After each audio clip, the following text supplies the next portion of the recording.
Important subject power మీద మాట్లాడే అవకాశం ఇచ్చినందుకు. అధ్యక్ష,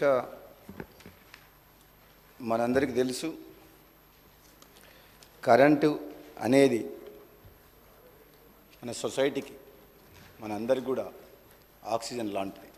ముఖ్యమంత్రి గారు కూడా చెప్పిండ్రు, గత ప్రభుత్వం 10 ఏళ్ల కాలంలో చేసిన నిర్వాహకం వల్ల ఏ విధంగా అయింది అని కూడా చెప్పిండ్రు. కానీ వాళ్ళకి నచ్చట్లేదు. అయినా నేను కాంట్రవర్సీ వాళ్ళని విమర్శించాలని చెప్పేసి నాకు ఆ ఉద్దేశం లేదు.